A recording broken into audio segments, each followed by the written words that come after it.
Good morning. My name is Daniel Irving, and I am your new senior pastor as of July 1st. I'm sitting here in my home office with an unpacked box behind me and a few shelves left to fill as we adjust to our new home and our new life here in Conroe. Back in February, I received a phone call from my district superintendent letting me know that the bishop had appointed me to serve at this great church.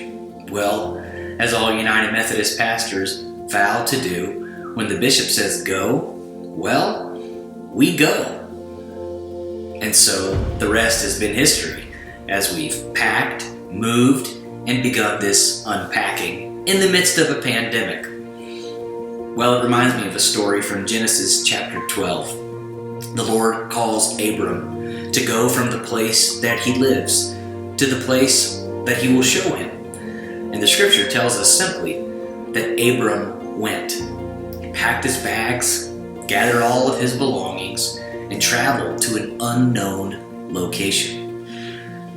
Similarly, in Matthew chapter 4, when Jesus arrives at Lake Galilee, he calls his disciples, Simon Peter and Andrew, who were there on the shore fishing. He simply says, "Come, follow me." And they stop what they're doing, drop their nets, and immediately begin to follow him. The same goes for James and John, who were fishing with dear old dad out on the Sea of Galilee. Jesus says, "Come, follow me, and I will make you fishers of people." They jump out of their boat, leave their dad behind, and begin to follow Jesus. I think about the obedience and the faith that this shows. When God says go, you go. In Hebrews chapter 11, this is exactly what the author of Hebrews tells us, that these folks did so by faith. He says faith is the confidence of what we hope for and the assurance of things unseen. This is what the ancients were commended for. Like Abram, when he was called to a place that he would later consider his inheritance, he obeyed and went, even though he did not know where he is going. Well, he didn't know where he was going.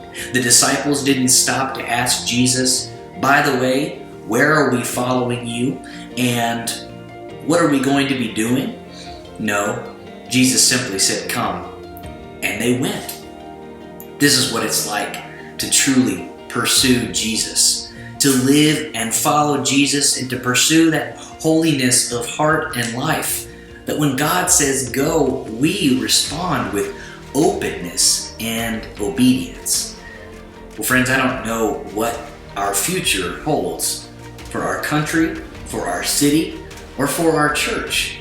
But I know that if we continue to pursue Jesus every day and remain open to what he says and what he calls us to do, even where he calls us to go, and then remain obedient to his words, well, we will continue to grow and to live by faith.